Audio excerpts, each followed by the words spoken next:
I never thought a joke could change the world. Not literally, at least. But then again, I never thought I'd be the kind of guy who loses his last shred of dignity on a stage no bigger than a shoebox, either. There I was, standing under the flickering neon lights of a place called the Cafe of Infinite Laughter, a name that, in hindsight, should have been my first clue that normal rules didn't apply here.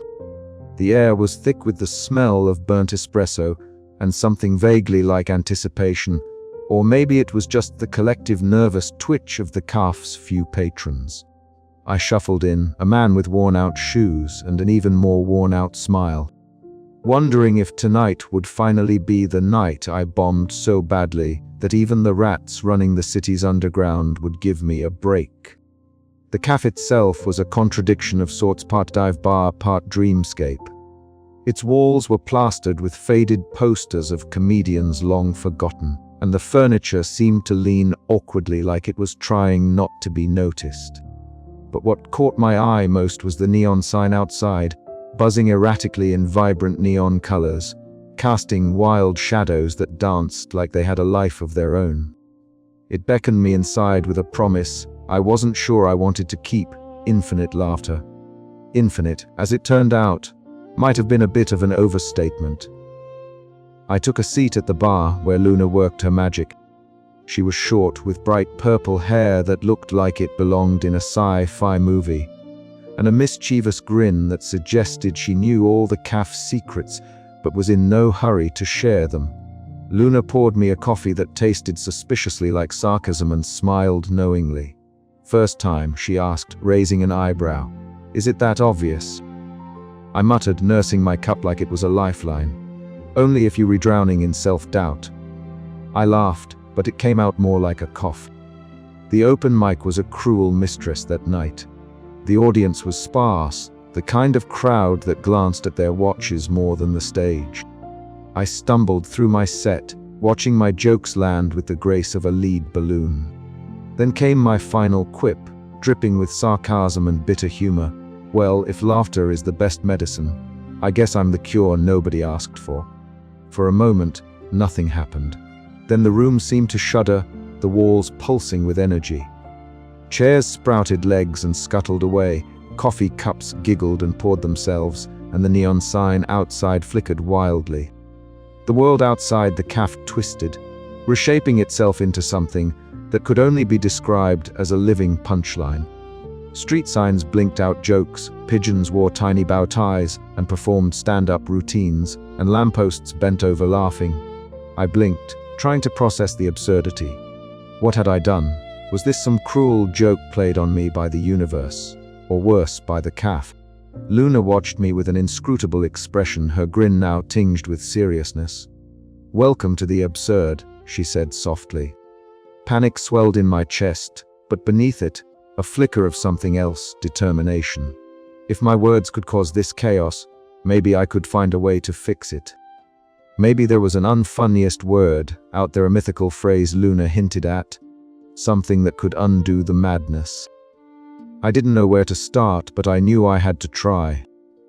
As I stood in the middle of the cafe, surrounded by an orchestra of giggling teacups and dancing chairs, I realized this was only the beginning of a very strange journey. The punchline had landed, and now I had to figure out how to write the next act before the whole world turned into a joke with no punchline at all. I had barely closed the door behind me when reality started to unravel like an old sweater snagged on the sharp edge of absurdity. The city outside the Cafe of Infinite Laughter was no longer the familiar grind of concrete and coffee stains. Instead, it was a fever dream painted in slapstick strokes and ridiculous hues. Lampposts curved and bowed like they'd had one too many drinks, swaying gently as if listening to the wind's off-key whistle. Pigeons, those usual grey blobs of urban nuisance, strutted by in miniature top hats and monocles, chuckling in a way that was somehow unsettling and vaguely charming. I blinked, wondering if the coffee was spiked, or if this was some cruel joke played on me by a city that had finally decided it was tired of normal. The sidewalk beneath my feet rippled like a sheet of water disturbed by a stone, and for a moment, I felt like I'd stepped into a carnival funhouse designed by a madman with a particularly twisted sense of humor. The absurdity was almost comical, as I wandered deeper into the transformed streets. The cacophony of silly sounds and nonsensical sights danced around me. Vendors shouted out deals that made no sense: buy one invisible hat, get two free! While a street performer juggled flaming rubber chickens that squawked in protest each time they hit the pavement. It was like the city had become a living punchline, and I was the punch-drunk protagonist, trapped in a joke without an obvious setup. I ducked back into the cafe, the neon sign flickering erratically above the door as if it, too, was struggling to keep up with the chaos. Inside, the atmosphere was strangely calm, a refuge amid the lunacy, a place where the rules were just as twisted, but at least predictable in their unpredictability. Behind the counter stood Luna, the cafe's barista, and my first real beacon of sanity in this mad world. Her bright purple hair was a beacon in itself, glowing softly under the cafe's dim lights. She flashed me a grin that was equal parts mischievous and knowing, like she was in on a cosmic joke that I was only starting to understand. "You renew," she said, sliding a steaming cup of coffee toward me with a practiced flick of her wrist. The aroma was rich and grounding, a small comfort in a sea of nonsense. "You could say that," I muttered, eyeing the coffee like it might sprout legs and start telling jokes. Luna leaned in, her voice dropping to a conspiratorial whisper. "This place, it's not just a cafe. It's a crossroads where humor and reality intersect. Every joke told here, it breathes, it lives. It changes the world outside these walls," I snorted. "So you re-saying my sarcastic quip turned the city into a clown car?" "More or less," she said with a shrug, her grin widening. "But it's not just about laughs. There's a balance. Too much humor, and the world starts to unravel. Too little, and it gets dull and lifeless." I took a sip of the coffee, feeling the warmth spread through me like a small anchor in the storm. And what happens if the balance tips too far? Luna's eyes flickered with something deeper, warning, maybe, or regret. "Then you get what you reliving in now. A world that's simultaneously hilarious and horrifying. A carnival where the rides never stop spinning and the clowns never take off their masks."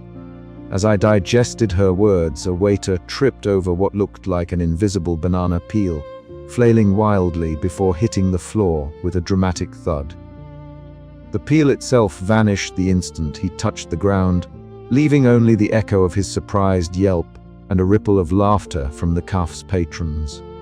It was a laugh that didn't quite reach their eyes, a laughter that felt rehearsed, like they were all actors playing parts in a farce they couldn't escape.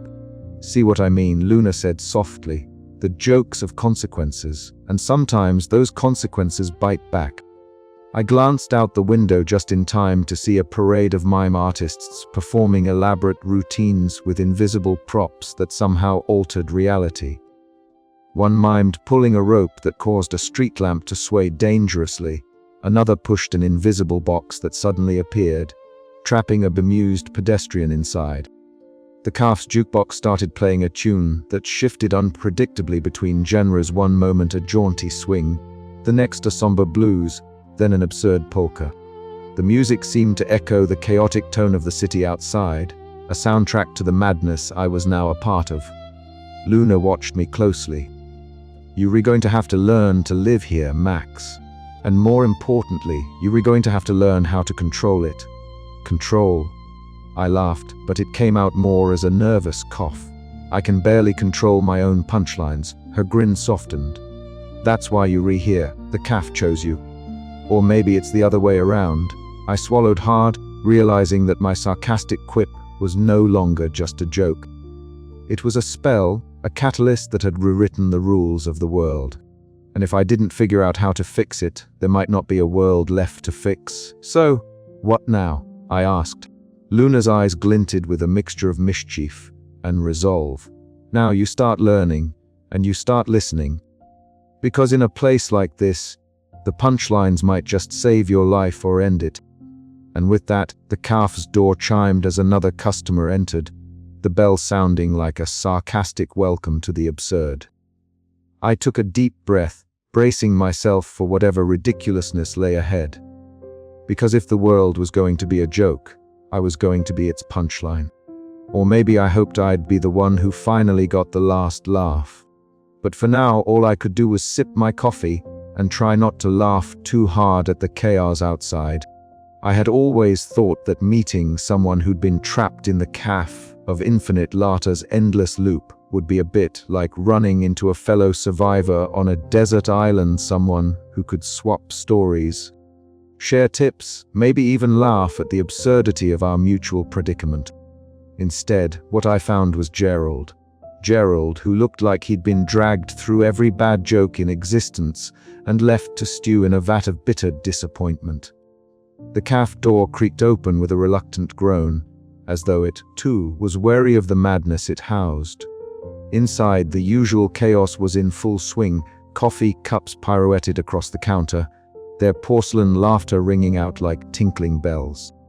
Chairs juggled themselves with a clatter that would have been impressive if it weren't so disconcerting. And somewhere, a croissant was mid-fall, apparently performing a slapstick routine worthy of a silent film star. In the corner, hunched over a battered notebook covered in coffee stains and frantic scribbles, sat Gerald. He looked up as I approached, his eyes narrowing behind thick glasses that magnified his exhaustion like a pair of sad magnifying glasses. Tall and balding, with the kind of trench coat that had seen better days, he radiated a distinct aura of grumpiness, an aura so strong it nearly knocked me back a few steps. "You're the new guy, aren't you?" he said without looking up, voice gravelly and tired. "Thought you'd be funnier." I couldn't help but grin, the sarcasm instinctively rising to the surface. "Well, I'm a work in progress," he snorted, a sound halfway between a laugh and a cough. "This place chews up comedy and spits out cynicism. You'll see." We settled at a crooked wooden table that seemed to lean suspiciously to the left, as if it were trying to escape the very absurdity it supported. Gerald's gaze was sharp, piercing through my initial bravado like a spotlight illuminating every ridiculous assumption I'd made about this place. "You think this is all a joke," he began, "but it's a trap. The cafe's magic isn't just about jokes coming to life, it's about looping them, twisting them, and turning them into a never-ending carnival of chaos. People get caught in cycles, repeating the same absurd scenarios with no way out." I glanced around nervously. A waiter in a bow tie was juggling flaming espresso shots nearby, narrowly missing a pair of doves that cooed indignantly. The surreal circus seemed to mock the seriousness of Gerald's words. "How long have you been stuck here?" I asked. "Years, maybe decades," he said darkly. "I've tried everything: logic, humor, even despair. Nothing breaks the cycle." His words hit me harder than I expected. I'd been treating this as a bizarre adventure, a temporary detour from my failing career and personal doubts. But for Gerald, this was a prison. We stepped outside for a moment, the city beyond the cafe warping and twisting like a funhouse mirror. Buildings stretched and shrank, people morphed into caricatures of themselves, and the sky rained down rubber chickens with gleeful abandon. "Look at this," Gerald said, gesturing broadly. "The world's become a punchline, and every punchline has a setup that traps you in its logic." I swallowed hard, the weight of responsibility settling onto my shoulders. This wasn't just some quirky curse, it was a catastrophe. "So what do we do?" I asked. Gerald shrugged, the motion heavy with resignation. "You either learn to laugh with it, or you find a way to break the joke. But breaking it, that's the hard part." His words echoed in my mind as we returned inside. The cafe's laughter swirled around us, a maddening symphony that threatened to drown out reason. But in that moment, amidst the chaos and the comedy, I knew one thing for certain: I couldn't afford to treat this as a joke anymore. Not if I wanted to get out alive, because somewhere in the endless laughter lay a darkness I hadn't yet begun to understand.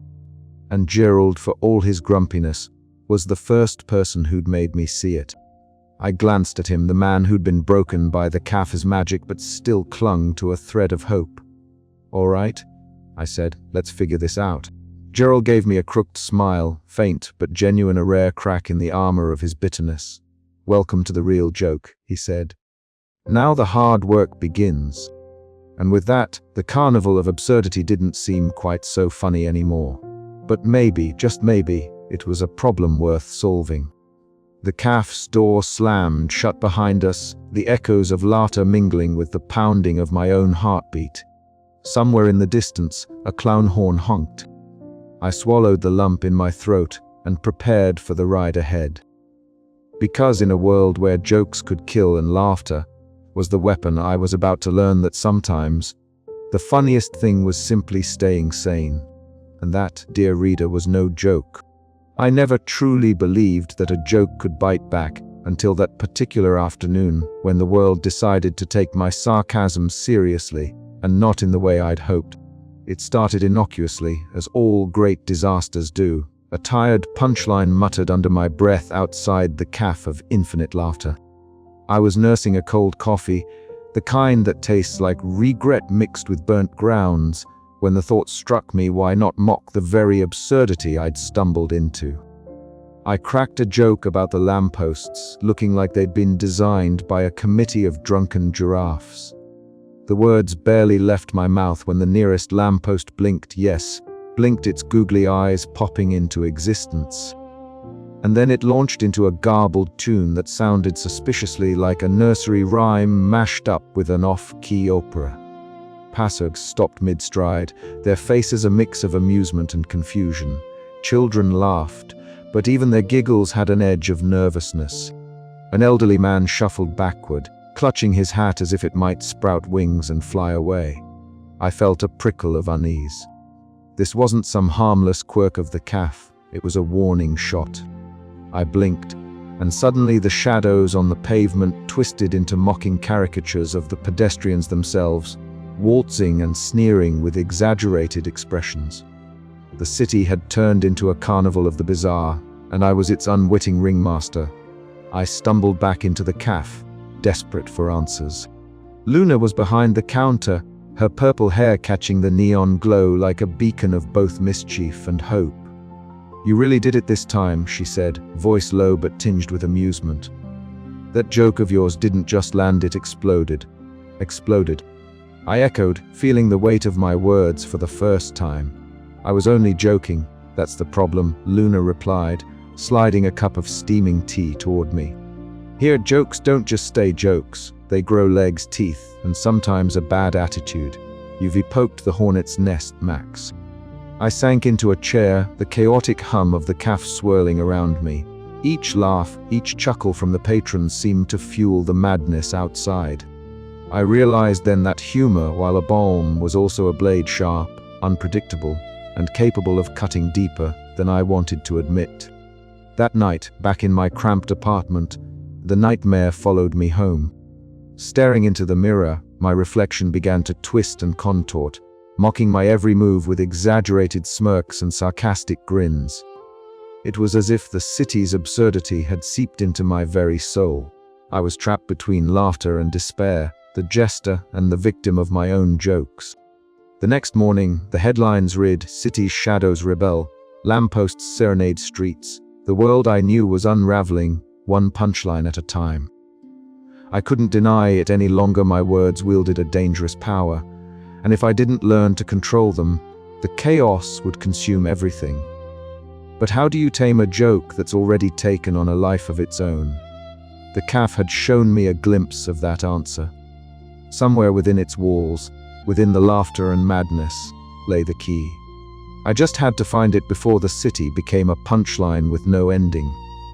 And that, dear reader, is where my real journey began, not with a laugh, but with a shuddering realization that sometimes the joke isn't funny anymore. Not when it's your world falling apart around you. So here I am, caught between the absurd and the real, trying to figure out if humor is a friend or a foe. And trust me, when the lamppost starts singing, you don't just laugh, you listen. Because the joke, it's only just getting started. But enough about me for now. There's a cafe waiting, and it's not done with me yet. I never thought he'd find a kindred spirit in someone who seems hell-bent on turning the world into a slapstick nightmare. But there I was, standing in the dim backroom of the Cafe of Infinite Laughter, watching Jasper work his magic or madness, depending on your tolerance for absurdity. The room itself seemed alive, walls rippling like a disturbed pond, furniture contorting into grotesque caricatures of themselves. Jasper, with his lanky frame and mischievous grin, was in his element, delivering punchlines like a verbal hurricane. "You call that a joke?" I muttered under my breath, eyeing the scene with a mixture of awe and irritation. He caught my glare and raised an eyebrow. "Careful, Max.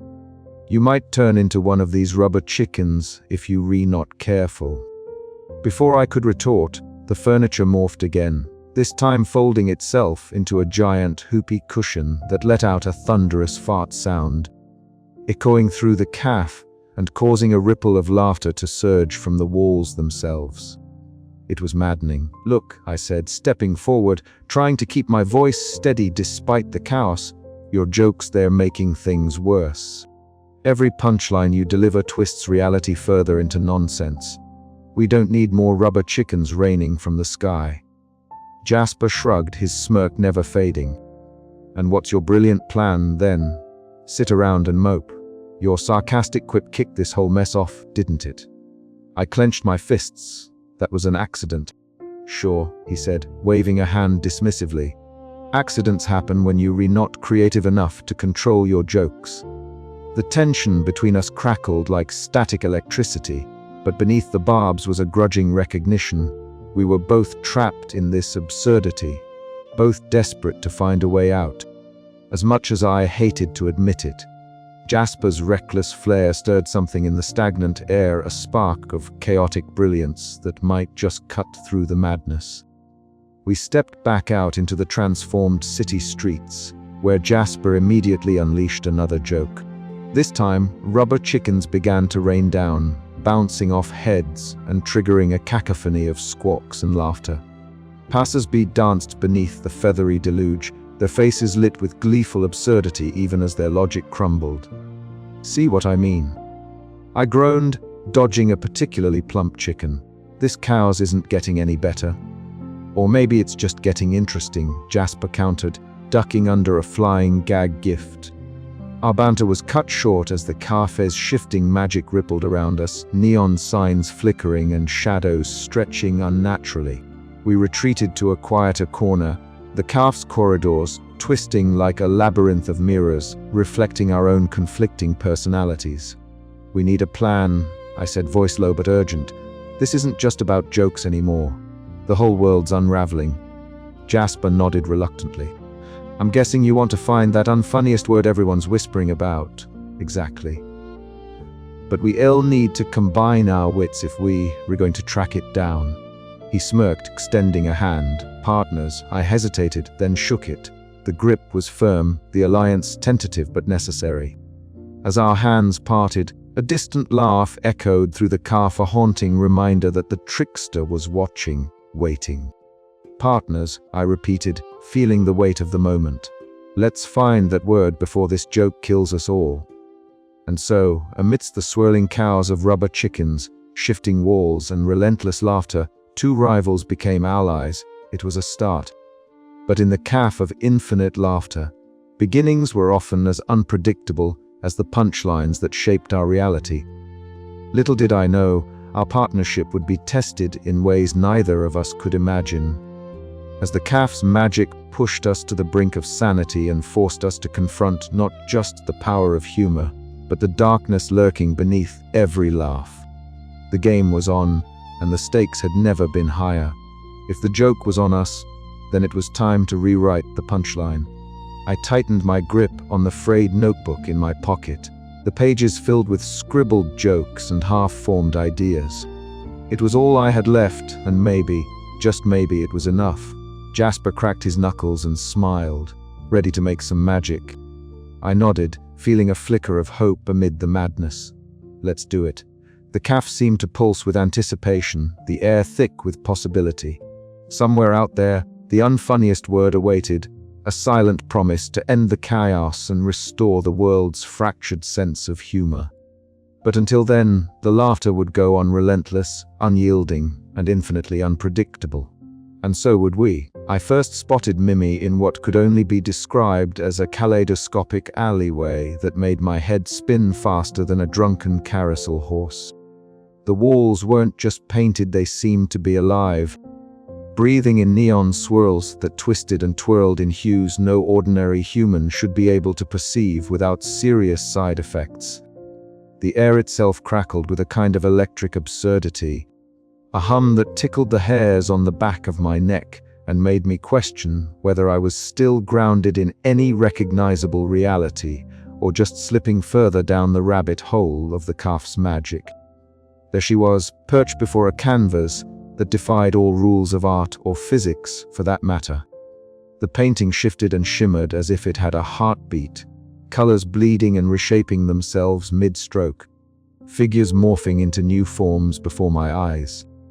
It was the sort of thing that would either make a sane person run screaming or an artist weep with jealous awe.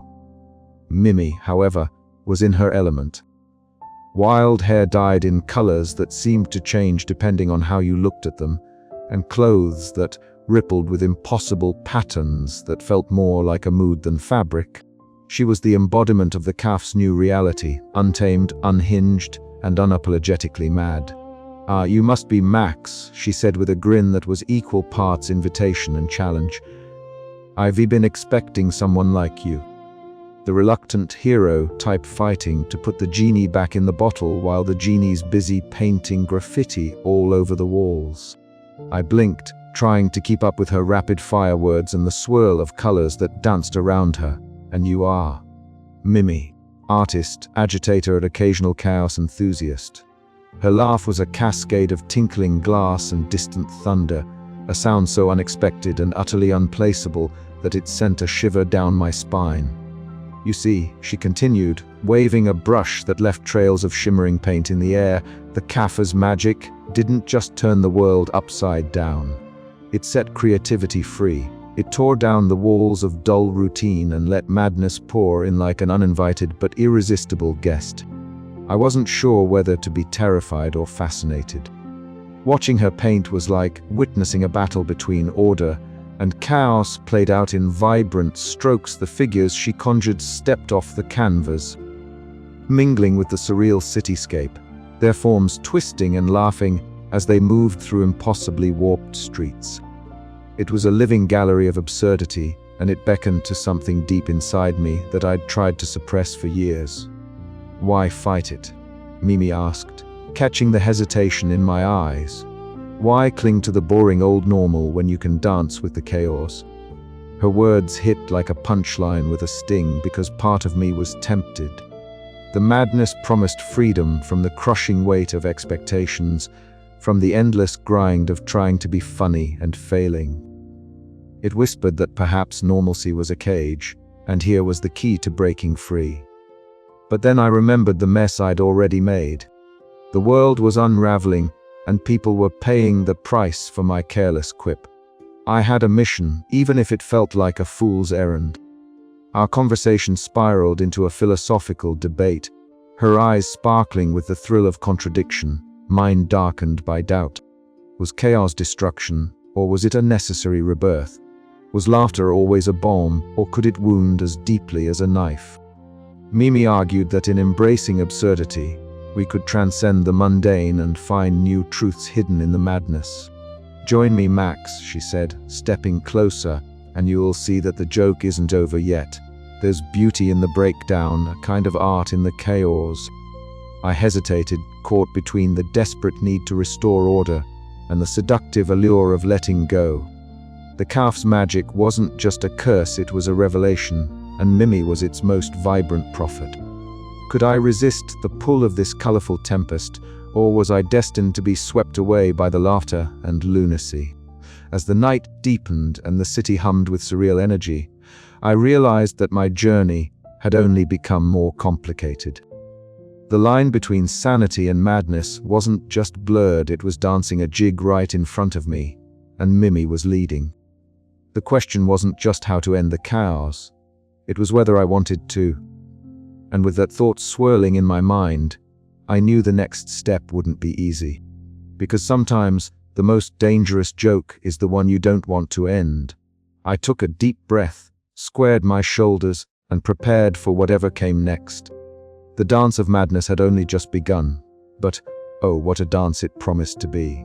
If you think the world is a cruel joke, then you haven't met the cafe of infinite laughter, a place where jokes aren't just told. They come to life, and sometimes they bite back. I found myself at the heart of that chaos, soaked in self-doubt and sarcasm, staring at the mess I'd unwittingly unleashed. But it was Luna, the cafe's barista with purple hair and a grin that could slice through reality, who handed me a lifeline wrapped in riddles.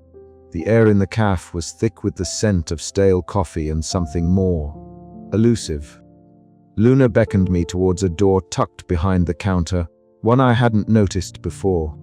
It creaked open to reveal a cramped room-lined floor to ceiling with books, their spines cracked and pages yellowed, whispering secrets in a language I could almost understand. It was the kind of place where silence felt like a joke waiting to be told. Among the hundreds of volumes, one caught my eye, a dusty tome with a faded title, The Unfunniest Word and Other Cures for Comedy. Luna's eyes twinkled as she watched me pick it up. "This," she said, "is what you've been looking for, even if you didn't know it yet." I settled into a rickety chair, the book heavy in my hands, much like the weight of the chaos swirling outside. Luna poured us black coffee, the bitterness matching the gravity of her words as she began to speak. "The cafe's magic isn't just fun and games," she murmured, her voice low and sarcastic. "It's ancient, born from a well of laughter and madness that predates even the oldest jokes. There's a legend, a phrase, some say a curse known as the unfunniest word. It's said to be the only thing capable of silencing the endless punchline and undoing the havoc." I blinked, the idea both absurd and tantalizing. "Sounds like a magic reset button." Luna shrugged, her grin fading for a moment. "More like a double-edged sword. The unfunniest word doesn't just stop the jokes. It drains the laughter that fuels this place. Some say it risks killing the very soul of humor itself." I leafed through the fragile pages, each word a puzzle, each verse a warning. The unfunniest word wasn't just a single utterance. It was wrapped in riddles, cloaked in metaphor, and hidden in the folds of comedy's history. Yet, somewhere in those cryptic lines I found a spark of hope, a way to fix what I'd broken. As I read, the cafe around me seemed to fade away, the usual cacophony of laughter and absurdity dulling into a distant hum. Luna watched quietly, her usual mischievous demeanor replaced by something more serious, as if the weight of the secret threatened to crush us both. "If you were going to find it," she said finally, "you'll have to face more than just the trickster's pranks. The word is a key, yes, but also a lock. It can close the door on this madness, or trap you inside forever." I swallowed hard, the enormity of the choice settling in. Could I really silence the laughter and chaos? What would be left if I did? Before I could answer, a ripple ran through the room, distorting the air like heat haze on a summer day. In the corner of my eye, I caught a glimpse of a shifting grin, the trickster, lurking, amused and watching. It was a silent warning the game had just gotten more dangerous. I closed the book, steeling myself. The path ahead was uncertain, littered with riddles and shadows, but it was the only way back from the joke that had become my life. With Luna's cryptic guidance and a fragile hope in my chest, I prepared to chase down the unfunniest word, a mythical cure for a comedy gone terribly wrong. As I stepped back into the cafe's surreal embrace, I knew one thing for sure: the laughter hadn't ended. It had only just begun, and this time, the punchline was mine to write. The city had never looked quite so absurdly wrong before. Or perhaps I'd just never really seen it for what it was, an endless, grotesque joke slowly unspooling at the edges. It started the moment I stepped outside the cafe of infinite laughter that morning, a place that had become my strange new reality and, apparently, my personal hell. The sun hung in the sky like a lazy neon sign, flickering with the occasional sputter and buzz, casting a sickly glow over the streets. But that was just the beginning. I noticed it first at the office building on 5th and Main. A suited man shuffled past, his briefcase clanking with an unsettling metallic sound. But as I blinked, the man no longer looked quite human. His arms elongated into drawers, and his torso morphed into a filing cabinet, drawers pulling open and shut with a rhythm like a heartbeat. The clicking of papers shuffling replaced his footsteps. Around him, others were undergoing similar transformations, office workers turning into literal bureaucratic monstrosities, paper limbs and ink-stained faces. Their voices a mix of muffled complaints and the rustling of documents. "Welcome to the new normal," Luna said from beside me, her bright purple hair a sharp contrast to the drab grays and browns of the twisted cityscape. She grinned, that mischievous curve of her mouth promising secrets yet to be revealed. Reality is fracturing. The CAF's magic is seeping out, and it's turning social constructs into physical, absurd caricatures. I rubbed my eyes, trying to convince myself this was some elaborate prank or fever dream. But even as I did, a group of politicians crossed the street ahead, juggling flaming torches marked promises, campaigns, and spin. Their faces were painted with exaggerated smiles, the kind that never quite reached the eyes, and the crowd cheered with a sarcasm so thick it was almost tangible. Gerald stood nearby, arms folded tightly across his trench coat, his usual scowl deepened by the scene. "This place gets worse every damn day," he muttered, voice laced with bitter cynicism. "The more they juggle, the higher the stakes. One slip and everything goes up in flames, literally." I wanted to argue that maybe, just maybe, this chaos was a twisted kind of justice. That humor, even when dangerous, had a way of exposing ugly truths. But as I watched a bureaucrat collapse into a pile of shredded paperwork, I felt the weight of it all pressing down on me. This wasn't just a joke anymore. It was a warning. "Luna," I said, lowering my voice as we ducked into a narrow alley shimmering with illusory colors. "How much longer can this keep going? What happens if this magic breaks reality completely?" She shrugged, her grin fading into something more serious. "That's why we need the unfunniest word, Max. To bring balance back. To stop the laughter from eating everything alive." Her words resonated with me as I stared into a cracked mirror leaning against the alley wall. My reflection wavered and twisted, caricaturing my anxiety into a grotesque mask. The crooked smile warped into a grimace.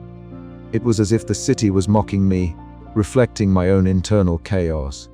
I was the punchline and the punchline was biting back. The more I moved through this fractured world, the more I saw the absurdity of it all.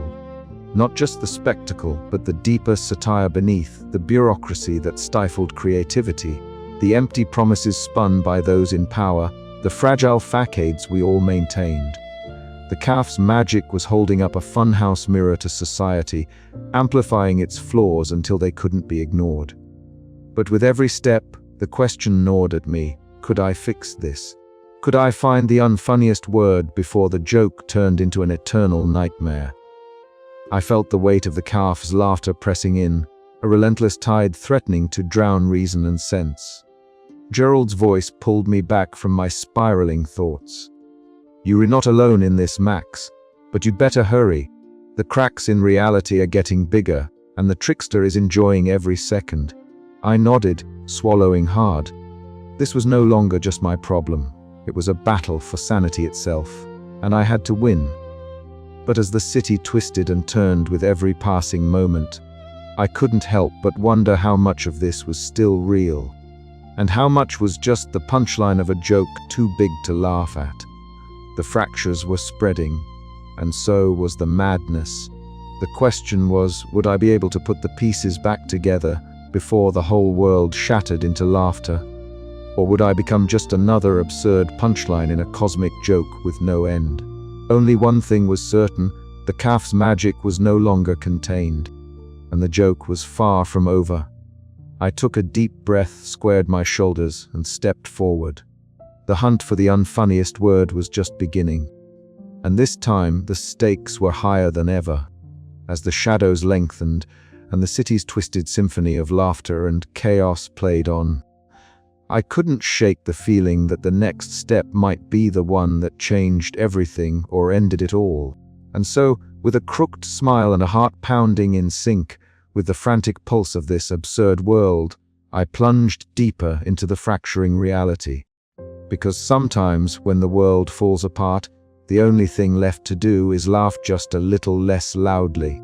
It was a peculiar sensation, standing outside a cafe that gleamed with the sort of polished modernity that made me, in my usual disheveled state, feel like a dog left on the doorstep of a diamond merchant. The neon lights danced and fractured across the wet pavement, reflecting the city's incessant hum, but instead of comfort, their fractured patterns stirred up the nervous flutter in my chest. Today was the day I was going to see Evelyn, my sister, the one person I hadn't spoken to in years. Mostly because I was too terrified of what silence between us had grown into. I shifted my weight from one foot to the other, the worn fabric of my coat catching on a loose thread, a fitting metaphor for my life as it currently was.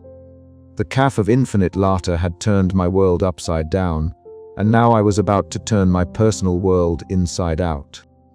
I took a deep breath and pushed open the door. Inside, the air was thick with the rich scent of coffee and something indefinably surreal, a whiff of something magical. Or perhaps just the brewing of a city-sized punchline. The cafe's usual hum felt muted, as if the place itself held its breath. And there she was, sitting at a small table by the window, her sharp features illuminated by the afternoon sun. Evelyn. Professional, poised, the sort of woman who seemed to have her life stitched together with iron needles. She looked up as I approached, her eyes narrowing slightly, a mixture of surprise, suspicion, and something I struggled to name. "Max," she said, voice clipped but not unkind, "I wasn't sure you'd come." I managed a crooked smile, the one that usually came out when I was trying to mask panic. Neither was I. We sat, the silence thick and awkward, before Evelyn finally broke it. "Have you heard about the cafe?" she said, her tone skeptical. "I don't know what kind of madness you've gotten yourself into, but this isn't the life I imagined for you." My heart sank. It wasn't just about the cafe, it was about years of disappointment, of failed gigs, of jokes that missed their mark and dreams that went up in smoke. "You don't understand," I said, trying to keep my voice steady. "It's not just a place. It's like the whole world's laughing or crying because of me." Evelyn's eyes softened for a fleeting moment. "I'm worried about you, Max.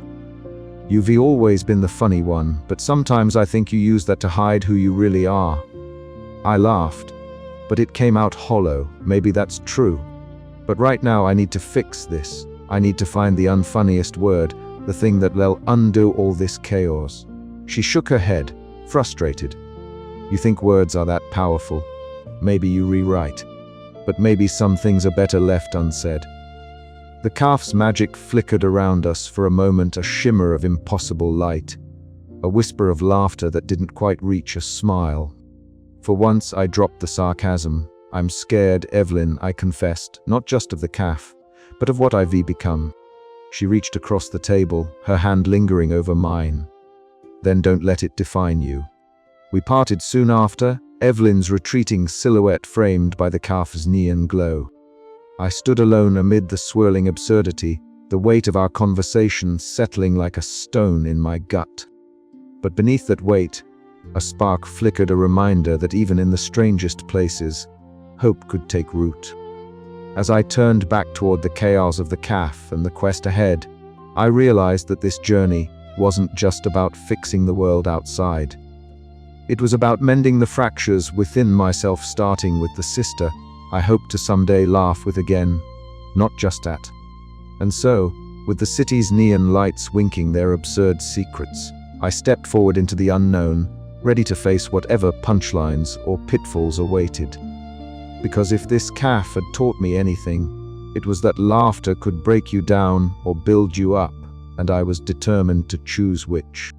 The cafe of infinite laughter had always been a strange place, but that evening, As the neon lights flickered in their strange, unnatural rhythm, it felt different, more urgent somehow.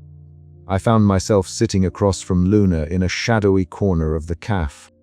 The usual cacophony of laughter and clinking cups fading into a muffled hum that barely penetrated the bubble of quiet between us.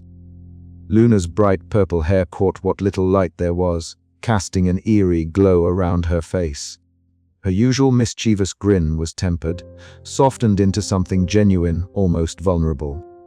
It was a side of her I hadn't seen before, and frankly, it made me uncomfortable.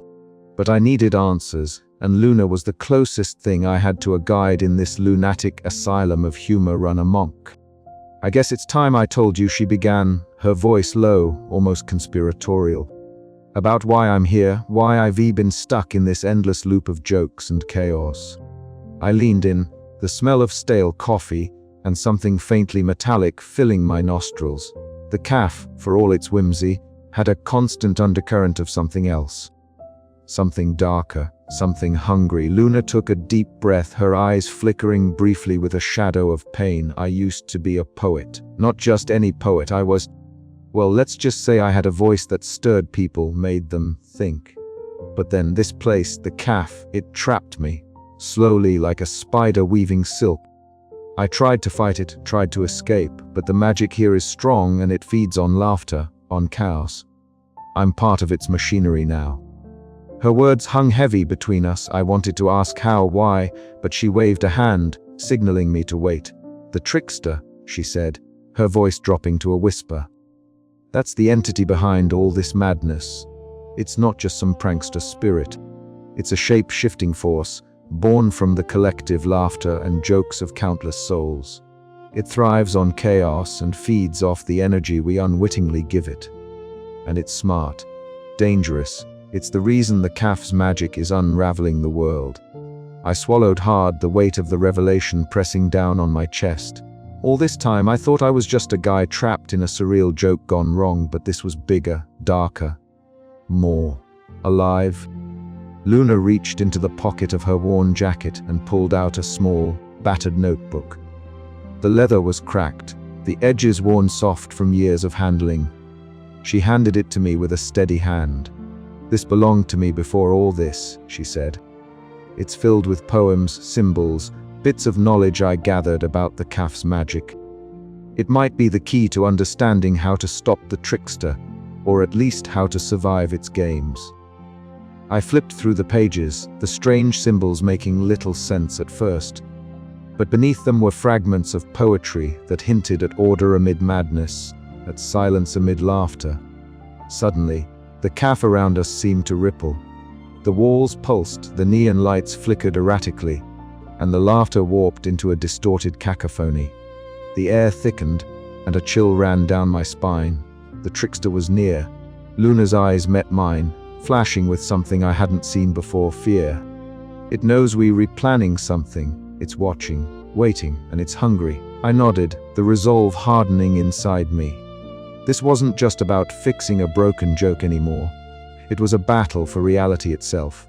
"Thank you, Luna," I said quietly, "for trusting me." She shrugged, a faint smirk returning to her lips. "Don't get used to it, Max. The cafe has a way of chewing people up and spitting them out. But maybe, just maybe, you're the one who can make it stop."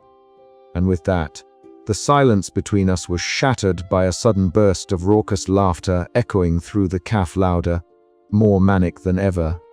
The game was on, and the trickster had just dealt its next hand. I closed the notebook, feeling the weight of every word, every joke, every laugh that had led us here. The path ahead was uncertain, twisted with absurdity and danger, but I knew one thing for sure: I wasn't backing down. Not now. Because if the trickster wanted a war of words, then it was about to get one hell of a fight. And maybe, just maybe, the unfunniest word was closer than I thought. As I looked at Luna, her mischievous grin now fully back, I realized this was no longer just a quest to fix a joke. This was a fight for sanity, for meaning, for the fragile line that kept laughter from turning into madness. And I was right in the middle of it. The cafe's magic pulsed around us, alive and unpredictable. Somewhere deep inside, I knew the trickster was watching, waiting, and laughing. But this time, I wasn't just a punchline waiting to happen. I was the punchline's reckoning. The battle was just beginning. I never thought I'd find myself taking notes in a cafe that seemed to rewrite the rules of reality with every passing moment. But there I was, notebook in hand, watching Gerald meticulously catalogue what could only be described as madness. The cafe of infinite laughter wasn't just a place where jokes came to life, it was a living, breathing chaos engine, and Gerald was determined to tame it with science. Gerald's approach was methodical, bordering on obsessive. While I paced the cramped space like a caged animal, voices rising with equal parts desperation and sarcasm, Gerald stood by the window, scribbling furiously. His tall frame leaned over the battered notebook, fingers stained with ink and smudged from constant erasing. Outside, the city pulsed with neon colors that flickered and twisted into impossible shapes, and whispers of punchlines curled through the air like mischievous smoke. "You don't think this is just some elaborate joke, do you?" I snapped, gesturing wildly toward the swirling chaos beyond the glass. Gerald didn't look up. "Max," he said, voice calm but firm, "this isn't a joke. It's a phenomenon, and phenomena can be studied. Patterns can be found. If we can understand what's happening, maybe we can figure out how to stop it." I wanted to believe him, desperately. But the absurdity clawed at my sanity. A man turned into a literal punchline, streets that laughed and cried at the same time, and the sinister shadow of the trickster lurking just beyond perception. How could a notebook and some observations fix that? Luna appeared behind the counter, her bright purple hair a beacon in the dim cafe light. She slid a steaming cup of coffee toward me, the liquid glowing faintly with an otherworldly hue. "You were both missing the point," she said with a grin that was equal parts mischievous and knowing. "The trickster feeds on chaos. It grows stronger with every laugh, every gasp, every little ripple of madness. Gerald's notes might help, but you need to be careful not to become part of the joke yourselves." Her words hung in the air as the cafe walls began to ripple, shimmering like heat waves on a summer road. For a moment, the room fractured into a kaleidoscope of absurd images, faces melting into clocks, chairs folding themselves into pretzels, and the faint sound of a laugh track playing somewhere just out of reach. Gerald flipped a page without missing a beat. "Fascinating," he muttered. "The physical space itself is subject to distortion. This is beyond any known quantum anomaly." I rubbed my temples. "Great, so not only are we stuck in a cosmic joke, but now physics is playing along too." The tension between Gerald's scientific rigor and my chaotic panic was palpable. Yet, strangely, it was this uneasy alliance that kept the madness from swallowing us whole. While I wrestled with the weight of my own words and the consequences they had unleashed, Gerald sought patterns, data, anything that might anchor us back to reality. "Have you noticed?" Luna said, leaning in conspiratorially. "The cafe seems to pulse with the trickster's moods. When it's amused, reality warps more playfully. When it's angry, well, that's when things get dangerous." I swallowed hard, so we were basically living inside the mood swings of some cosmic jester. "Exactly," Luna replied, eyes gleaming. "And if you want to survive, you need to learn how to predict the punchlines before they hit." Gerald looked up, a rare flicker of urgency breaking through his usual stoicism.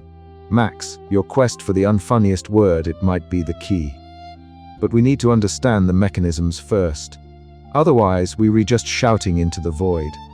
I nodded, feeling the weight of the moment settle on my shoulders. The cafe was more than a place. It was a battleground between order and chaos, laughter and despair.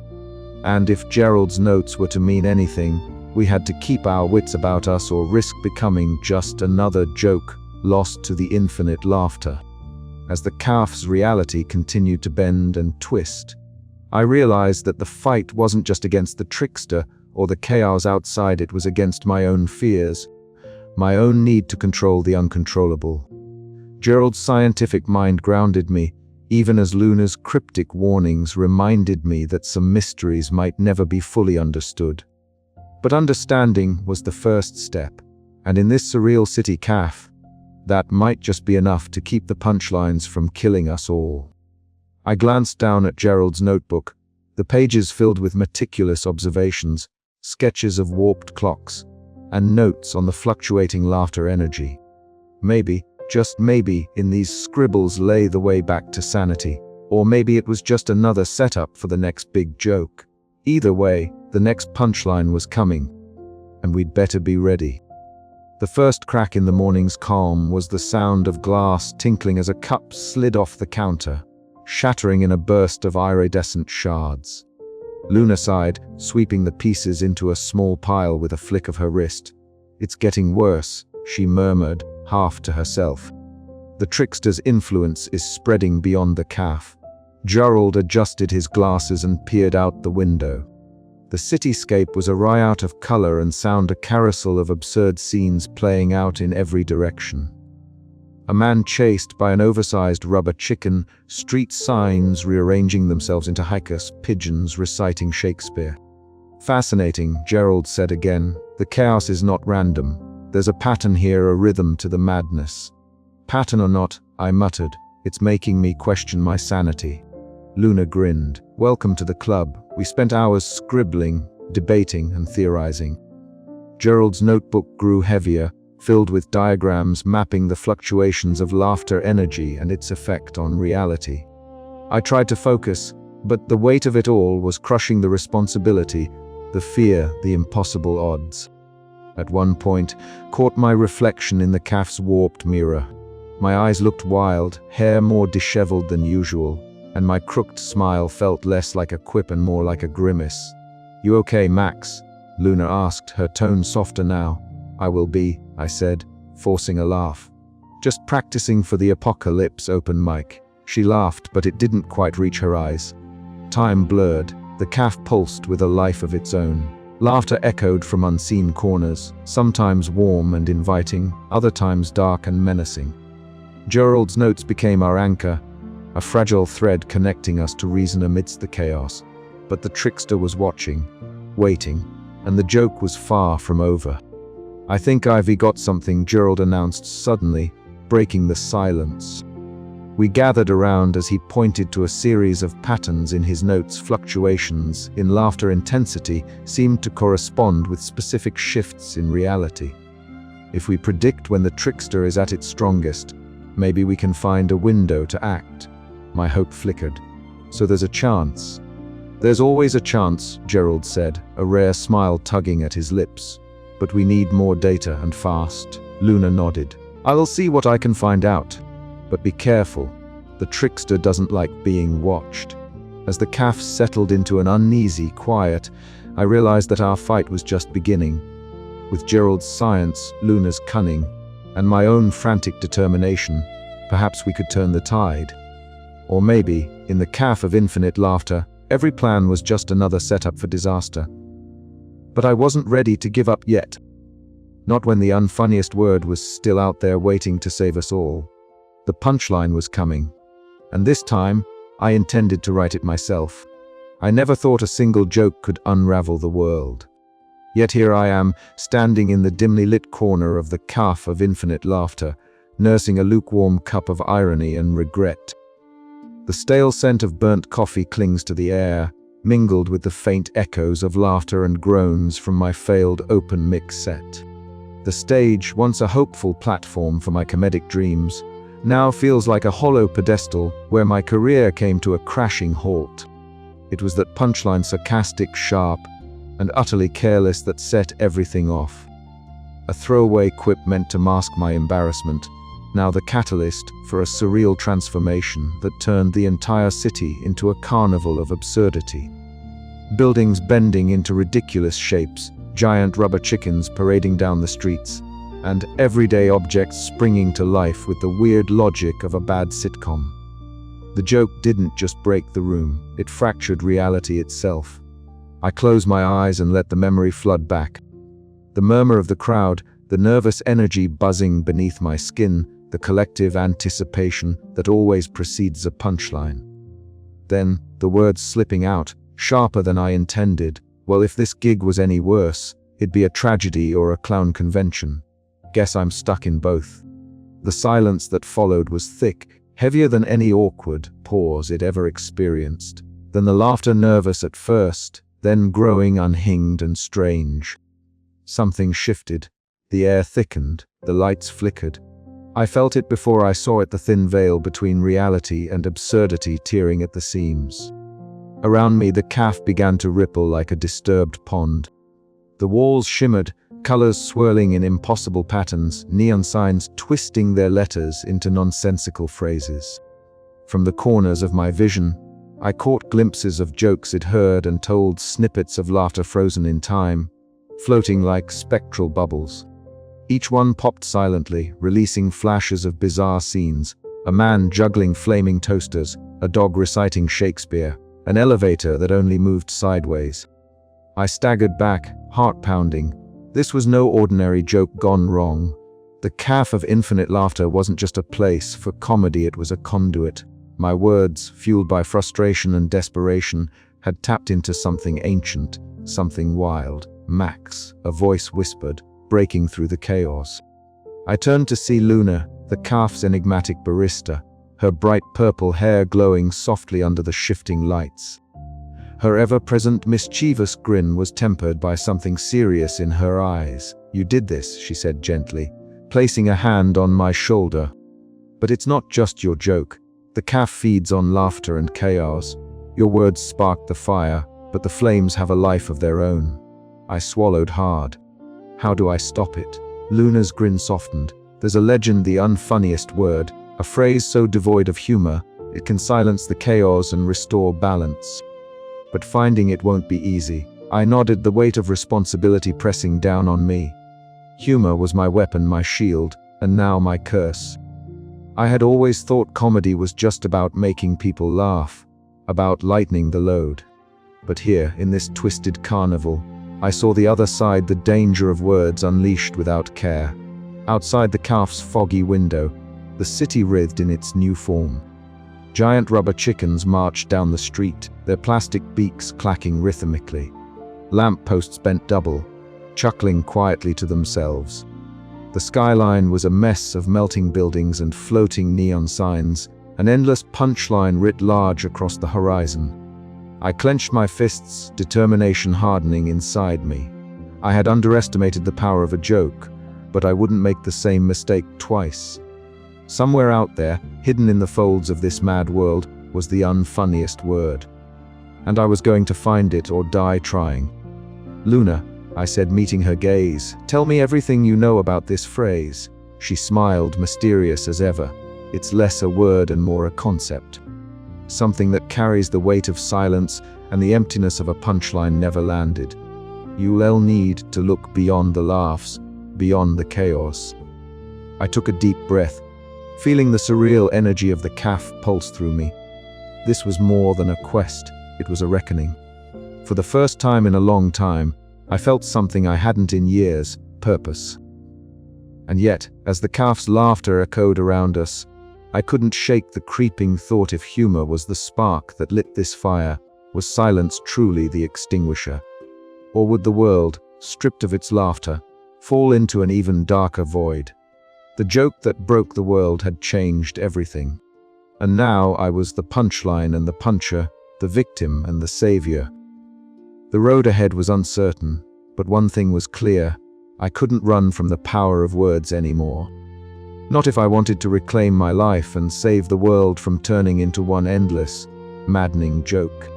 So here I stand, on the edge of absurdity, ready to dive deeper into the caf's mysteries.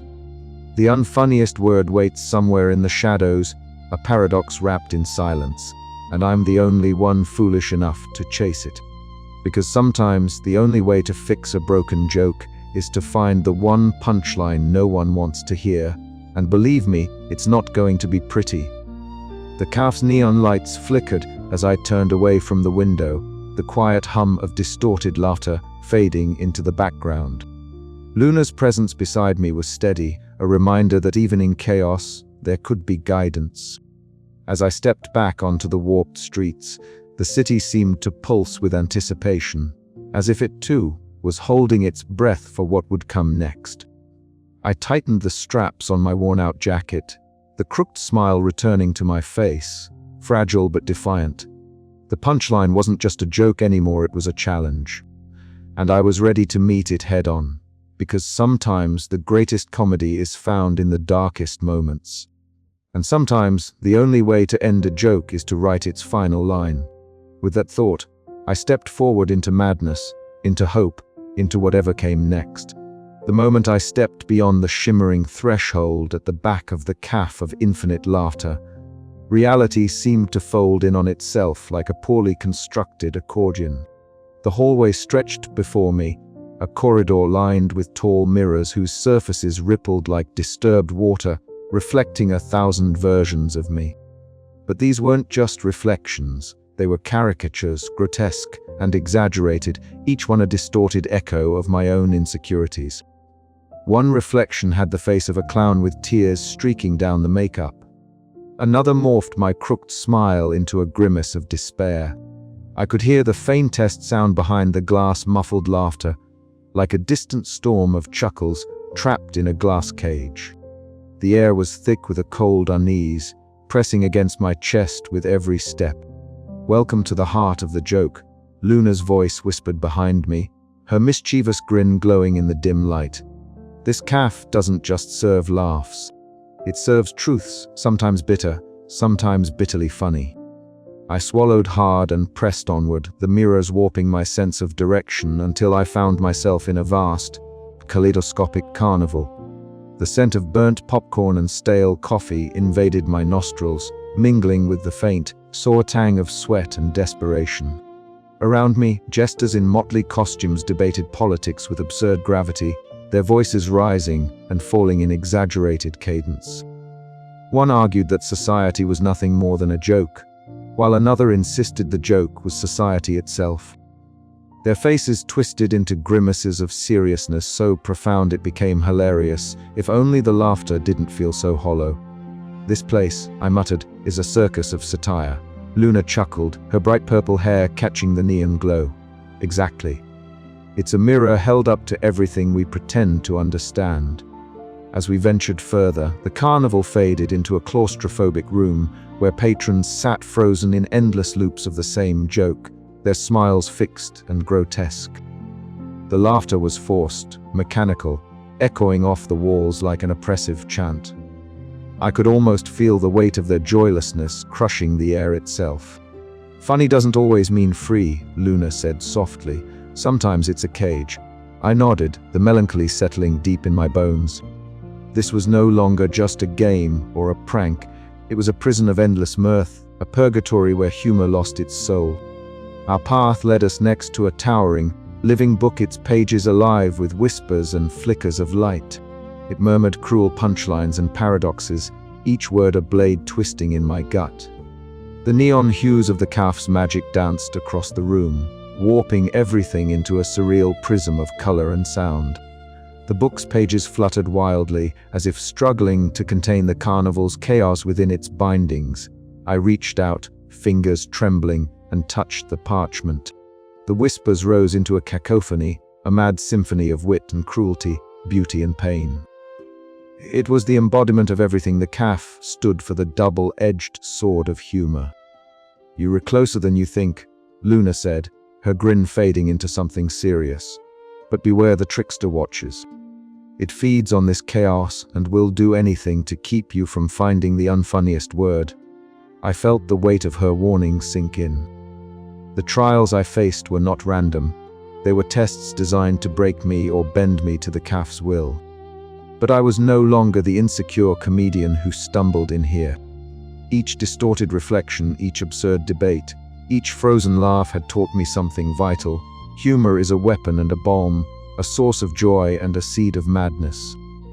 And now, standing at the precipice of this surreal heart, I realized the unfunniest word was not just a phrase, but a reckoning, a choice about what laughter should mean.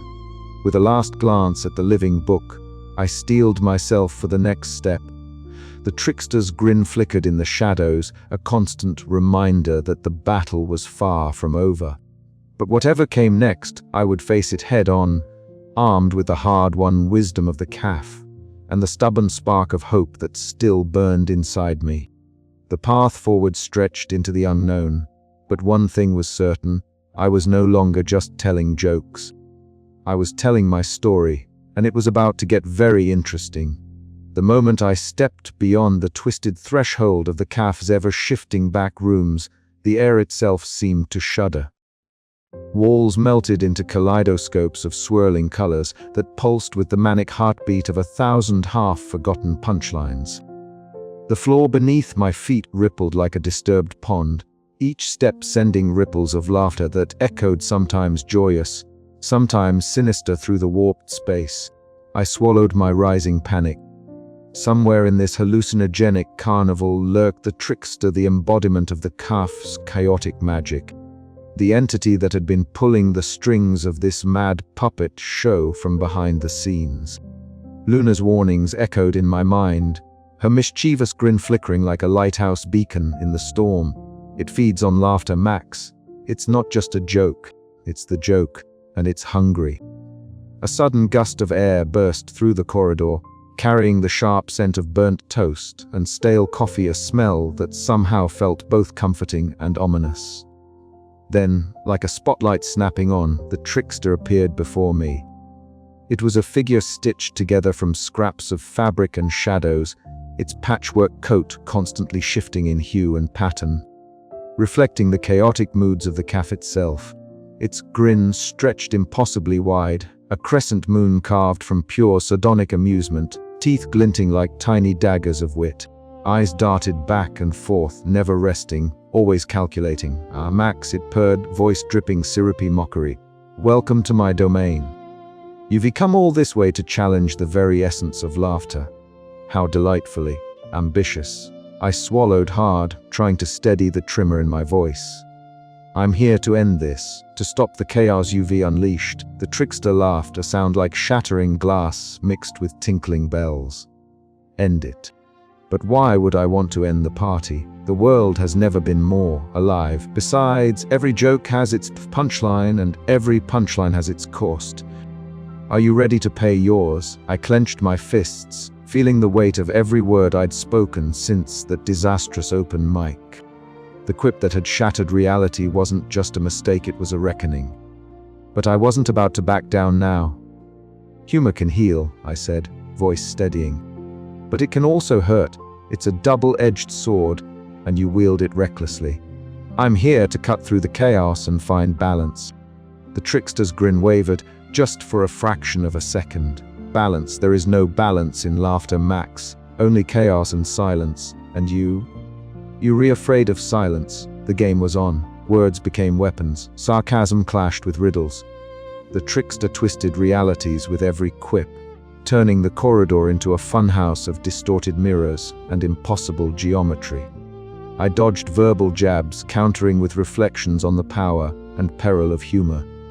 Each exchange was a dance on a razor's edge, the stakes higher than any punchline I'd ever delivered. I felt the calf holding its breath, the laughter fading to a tense hush. The trickster's grin flickered again, revealing a glimpse of vulnerability beneath the madness. Maybe, just maybe, this was a fight I could win. But the question remained, could I outwit an entity born from the very chaos I sought to quell? Or was I merely another joke in its endless repertoire? The answer would have to wait. For now, the battle raged on, and the calf's twisted stage was set for the next act. I stood at the precipice of absurdity, the calf's walls twisting and warping like a Salvador doll painting gone rogue, colors bleeding into shapes that made no sense, yet somehow felt too familiar. The air buzzed with a manic energy, as if reality itself was cracking open to reveal a carnival of madness beneath.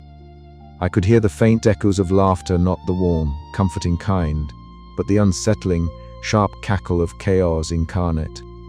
It was then that the trickster revealed himself, stepping out from the undulating shadows like a nightmare dressed in patchwork finery. He grinned, and oh, what a grin it was, one moment wide and innocent, the next sly and sinister, morphing like a kaleidoscope of mischief. His eyes sparkled with an unsettling light, reflecting all the jokes ever told and the chaos they had unleashed. "Welcome, Max," he said, voice dripping with honeyed menace.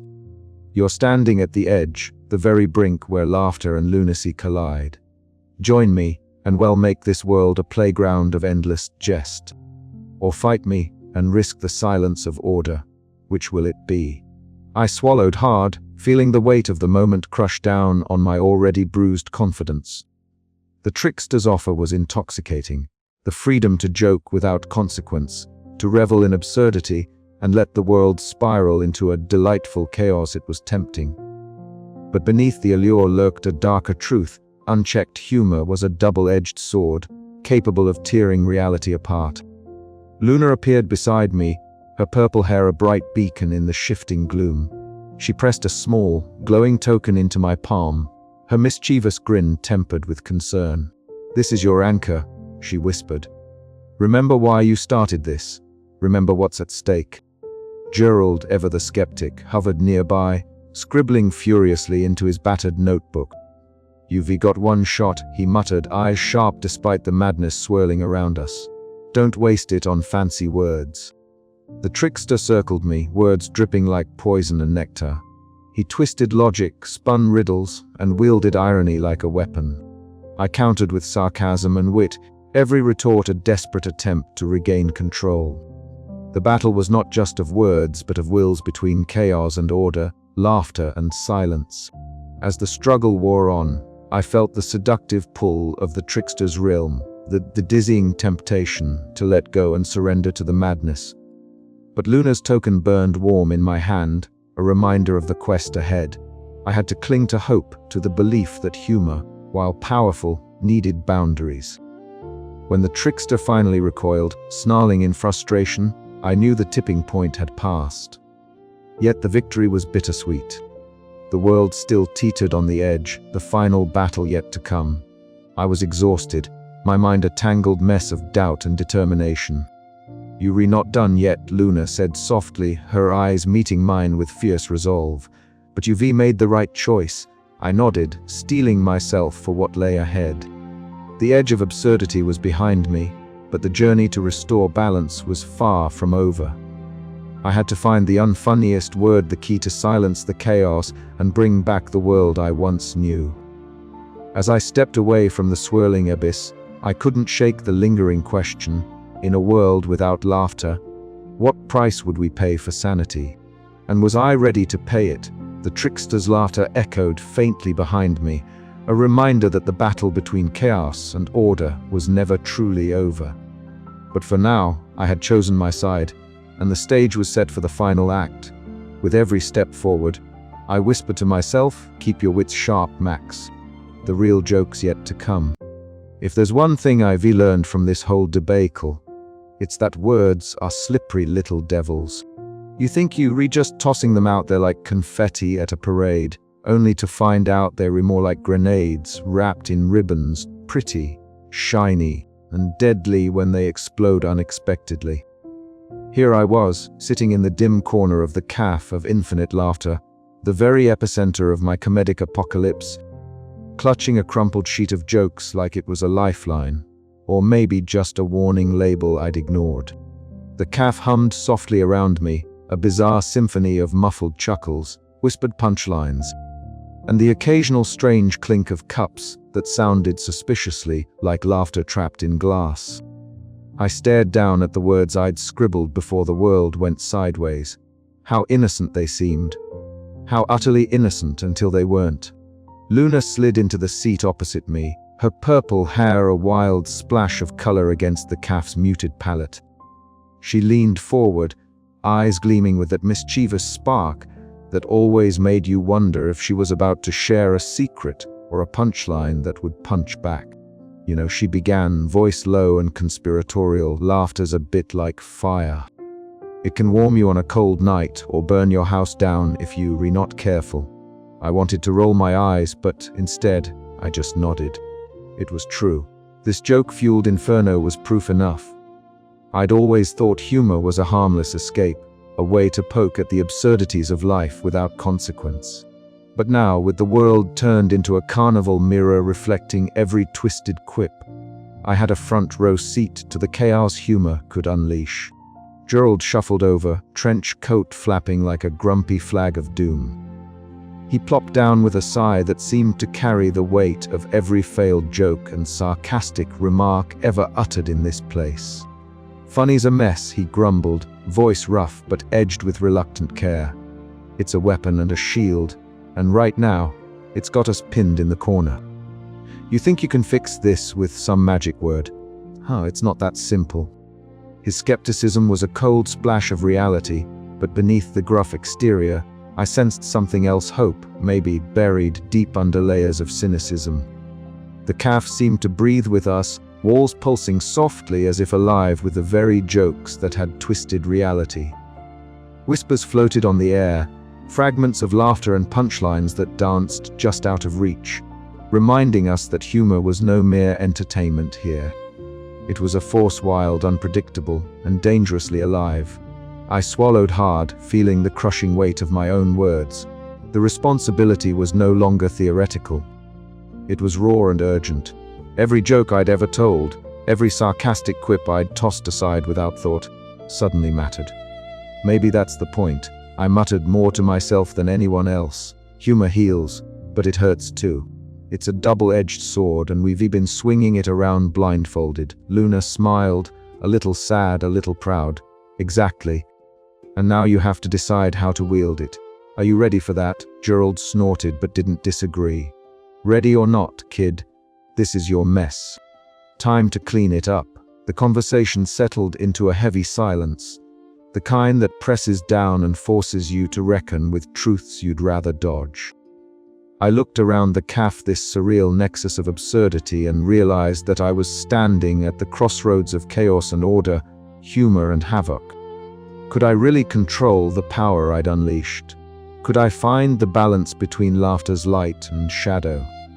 The unfunniest word was supposed to be the key, a way to silence the chaos and bring back normalcy. But what if silencing the laughter meant silencing something essential in ourselves? The calf's magic flickered again, the whispers growing louder as if urging me to decide. My heart pounded, not just from fear but from a strange, fierce determination. I wasn't just a comedian anymore. I was a man who'd learned the true weight of words, and I was ready to pay the price. But as I stood ready to move forward, a final thought gnawed at me. What if some jokes were meant to live forever, even if they hurt? What if laughter, with all its chaos and risk, was the only thing keeping the darkness at bay? The answer wasn't clear, but the choice was mine. And the clock was ticking. I pushed back my chair, the echoes of laughter and whispers swirling around me like a storm. One thing was certain, after this, nothing would ever be the same. Because sometimes the heaviest burden isn't the chaos you create, it's the silence you leave behind. And with that, I stepped into the unfolding madness, ready to face whatever punchline lay ahead. If you had told me a week ago that the key to undoing the chaos that had swallowed our city was a single word, an unfunniest word, no less, I probably would have laughed. Or, more accurately, I would have cracked a joke so bad it could have caused a minor seismic event.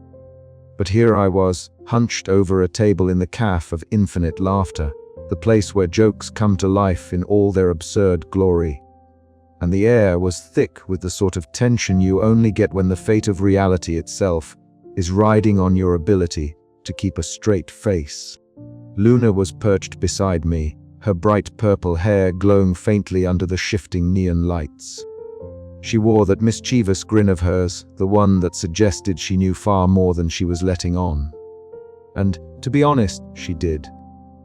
It was Luna who had first mentioned the unfunniest word, a mythical phrase whispered about in the calf's shadowy corners. A phrase so humorless that it could neutralize the magic binding the world in this endless carnival of absurdity. "You're sure this isn't some elaborate prank?"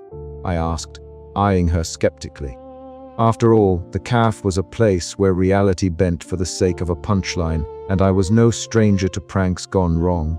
She chuckled softly. Max, if I wanted to prank you, I'd have you try reciting a limerick backwards while balancing a teacup on your head. This is different. This is real."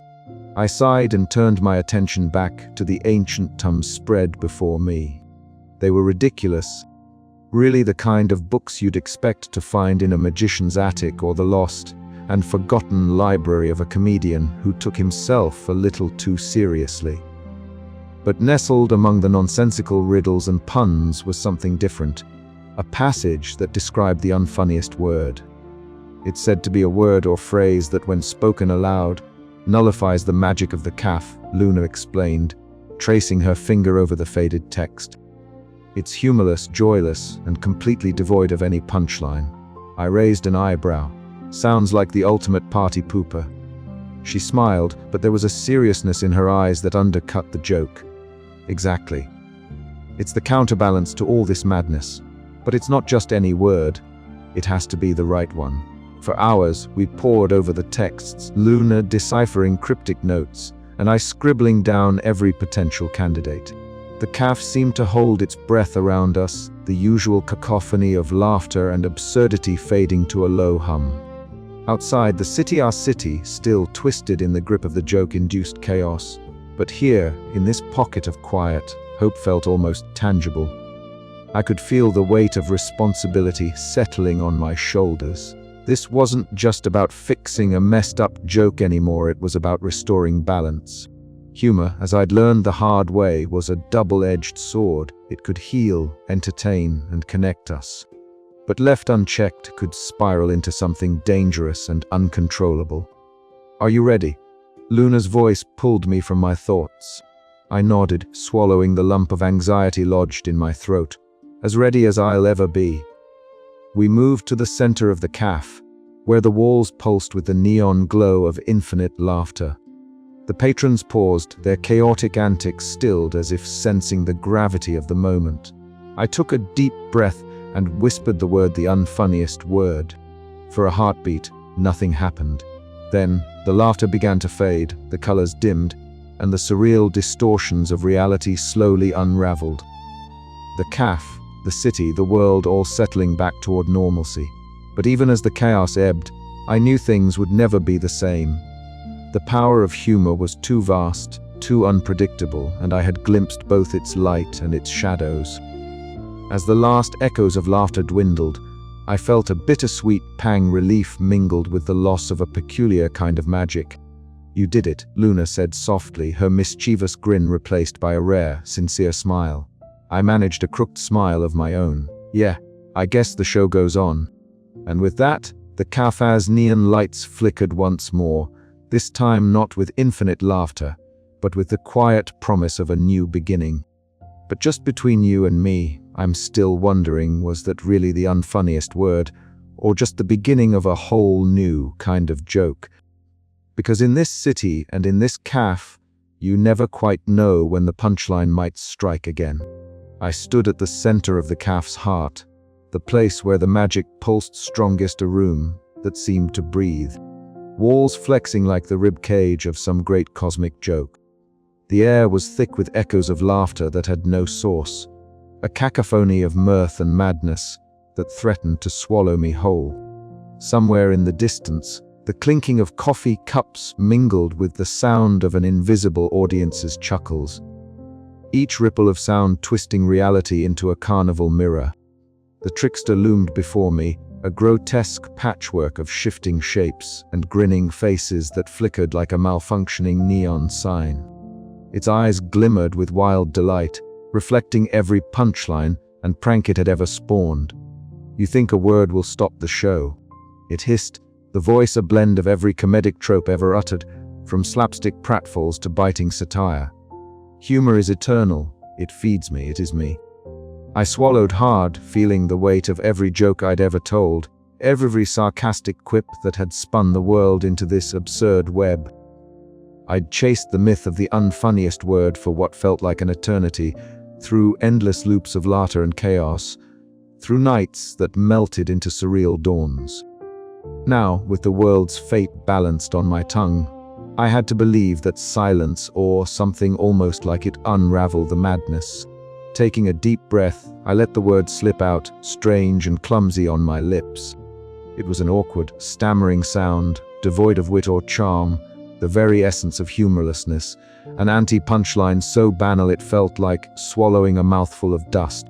The moment it left me, the laughter faltered, the walls stilled, and the heavy air began to clear. The trickster's grin twitched, then cracked, its form flickering uncertainly, the chaotic energy that sustained it draining like water through a sieve. "No," it croaked, voice losing its mirth, shifting into something thin, fragile. You silenced the laughter, but the silence grew. The echoes of jokes died away, one by one, until the cafe's once vibrant neon glow dulled into soft pastels. The garish colors of chaos replaced by the gentle hues of normalcy. The chairs stopped spinning, the walls settled into their original shapes, and the bustling soundscape returned to the quiet hum of an ordinary cafe. Luna appeared beside me, her purple hair less wild, her mischievous grin softened by exhaustion. "You did it," she said quietly, eyes scanning the now peaceful room. "The joke's over." Gerald, ever the grump, adjusted his trench coat and gave a rare nod, his skepticism replaced by a reluctant respect. "Finally. I thought we'd be stuck here forever." But as relief washed over me, a strange emptiness settled too. The laughter was gone, yes, but with it vanished the spark of chaos that had made the world feel alive, unpredictable, and absurdly beautiful in its madness. I was left holding the fragile balance between order and chaos, humor and silence. Is this really an ending? I wondered aloud, voice barely more than a whisper. Or just the pause before the next punchline.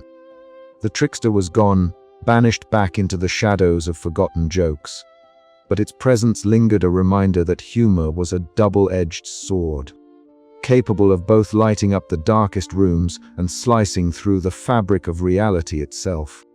I looked around the cafe, now quiet and subdued, and felt the weight of the journey settle on my shoulders. The unfunniest word had silenced the chaos, but it had also changed me, carved new lines of wisdom and caution into my wary face. Outside, the city breathed in its newfound calm, unaware of how close it had come to becoming an endless punchline. And inside me, a flicker of hope remained, fragile but steady, a promise that laughter, tempered by understanding, could still find its place in a world that needed both order and absurdity. I stepped away from the center, the cafe's magic retreating like a tide, and prepared to face the world he knew. The stage was set, the spotlight waiting. This time, I would choose my words with care, knowing that every joke carried a weight far greater than its laugh. Because sometimes the greatest punchline is the one that teaches us when to be silent. The city breathed again, but it was a quieter breath, a cautious one, as if even the pavement beneath my feet was wary of cracking a smile too wide. The absurdity that had painted the streets with impossible hues and laughter now faded into the mundane hum of everyday life, car horns, footsteps, conversations about weather and the latest scandal at the council. I wandered through this newly subdued world, each familiar corner a reminder of the chaos I had unleashed and quelled. It was strange walking through streets that felt both the same and utterly different. The lampposts stood straight instead of bending like rubber canes. Shop signs no longer sang or argued with passersby. The pigeons, mercifully, had stopped reciting poetry in unison. The silence of normalcy was deafening after the uproarious symphony of the past days. Yet, amid this stillness, I felt the weight of what had transpired, the fragile power of a joke to shape reality, to carve cracks in the veneer of logic. Back at the cafe of infinite laughter, the place seemed to pulse with a quieter magic. The air smelled faintly of roasted coffee beans and old paper, a scent that now felt like a balm instead of a warning. I found a corner table, the same one I'd occupied during that fateful open mic, and sat with my hands wrapped around a warm cup. The cafe was no longer a carnival of chaos but a sanctuary of reflection, a place where the echoes of laughter softened into thoughtful silence. Luna appeared as if summoned by my brooding thoughts. Her purple hair, usually a vivid blaze of color, seemed a shade more subdued, yet the flicker of mischievous light in her eyes remained undimmed. "You look like you've seen the end of the world and decided to have a coffee with it," she quipped, sliding into the seat opposite me. Her voice was gentle, a contrast to her usual sharp sarcasm, and it wrapped around me like a warm cloak. "Maybe I did," I replied, managing a crooked smile that felt less like a shield and more like a truce. "Or maybe the end was just the beginning of understanding." She nodded, her grin softening. "Humor is a double-edged sword, Max. It can heal or hurt, build or break. It's not the jokes themselves, but how we wield them. You learn that the hard way." The words settled deep within me, resonating with the lessons etched by chaos. I thought of Gerald, the grumpy skeptic, who had been my reluctant companion through the madness. I pictured him standing outside the cafe, his trench coat flapping in the mildly chilly breeze, muttering about the absurdity of it all, but with a hint of gratitude in his eyes. Even he, for all his cynicism, had softened. Perhaps the world had too. I realized that while the world had returned to its usual rhythm, I had been irrevocably changed. The power of words, the peril and promise of laughter, was no longer just a theoretical concept or a punchline waiting for delivery. It was a living force I had danced with, stumbled over, and finally learned to respect. My jokes would never be the same. I would choose them with care, understanding that beneath every laugh lay a ripple that could either comfort or disrupt. And so, as I sat there in the quiet cafe, the shadows of the past days flickering around me like ghosts of punchlines past, I made a silent vow. To be wiser, to be braver, and to embrace the bittersweet dance between laughter and silence. Because humor, like life, was messy and unpredictable, but that was exactly what made it worth the risk. Outside, the city continued on, a little less absurd, a little more real. And for the first time in a long time, I felt ready to step back onto the stage of life, not as a man desperate for laughs, but as one who understood the true weight of every word he spoke. With a final sip of coffee, I stood, smoothed the worn fabric of my jacket, and walked out of the cafe into a world that was ordinary, extraordinary, and entirely mine once more. The stage was set, the spotlight ready, and this time I knew exactly how to play my part. But as I stepped forward, a small, mischievous smile tugged at the corner of my mouth. Because in the end, some laughter was necessary, just not all at once. And certainly not without knowing when to be silent.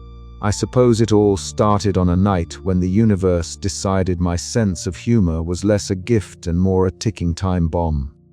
There I was, Max, a struggling comedian whose career was teetering on the edge of oblivion, nursing a lukewarm coffee in a dive bar that smelled faintly of burnt dreams and stale beer.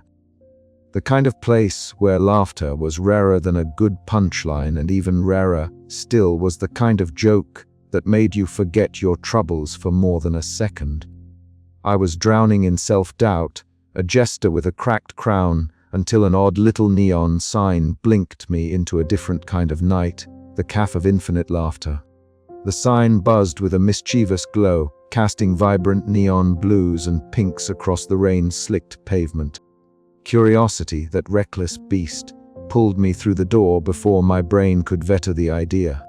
Inside, the cafe was like stepping into a fever dream stitched together from the scraps of old comedy routines and surreal nightmares. The air was thick with the scent of burnt toast and something faintly electric, like static charged with anticipation. Patrons milled about, their faces flickering between amusement and madness as if they were puppets tangled in invisible strings of hilarity. I found myself a corner seat, nursing a cup of coffee that tasted like dark chocolate mixed with a hint of irony.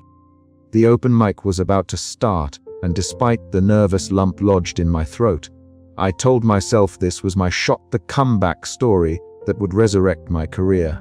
I stepped onto the stage, the spotlight a harsh interrogator that exposed every jitter and stutter. My jokes, rehearsed and polished, fell flat like damp fireworks. The room was a graveyard of silence, save for a few polite coughs and the occasional clink of a glass. Frustration welled up, and in a last-ditch bid to salvage the moment, I threw out a sarcastic quip, so dry it could have set the Sahara ablaze. The words hung in the air, and suddenly the cafe seemed to ripple. The lights skewed, the walls pulsed, and a strange electric hum filled the room. Patrons' eyes gleamed with unnatural light, and the very fabric of reality began to twist. I blinked, trying to make sense of the surreal spectacle unfolding before me. Stepping outside, the city was unrecognizable. Street lamps sprouted rubber chickens instead of bulbs. Pigeons strutted around reciting knock-knock jokes, and the faces of strangers morphed into caricatures of punchlines, their laughter echoing unnaturally through the streets. It was as if the world itself had become one giant joke, a carnival of chaos where logic had thrown up its hands and fled. I was about to lose my mind when Luna appeared. She emerged from the cafe's shadows like a beacon of strange sanity, her bright purple hair a stark contrast to the swirling madness outside. With a mischievous grin and eyes that held secrets, she leaned in and whispered, "Welcome to the cafe of infinite laughter, Max. You just pulled the trigger on a joke that's rewriting reality, and now you re-stuck in the punchline." Her words hit me like a gut punch. Trapped in a world where every joke I or anyone else told came alive, I realized that humor, my once trusted weapon, was now a double-edged sword cutting through the fabric of existence. If I wanted to survive hell, if I wanted to fix this mess, I had to understand the cafe's power and find a way to undo the chaos I'd unleashed. And so began my descent into absurdity, a journey through a city transformed into a living joke, where the punchline was no longer just a clever twist, but a dangerous reality waiting to unravel everything I thought I knew about humor, life, and myself. But first, I had to figure out what the hell the unfunniest word was, because if there was a way to silence this madness, it had to be found and fast. Because in a world where every laugh could turn into a disaster, sometimes the only way to fight fire was with the dreest, most humorless ember imaginable. And that, dear reader, is where my story truly begins.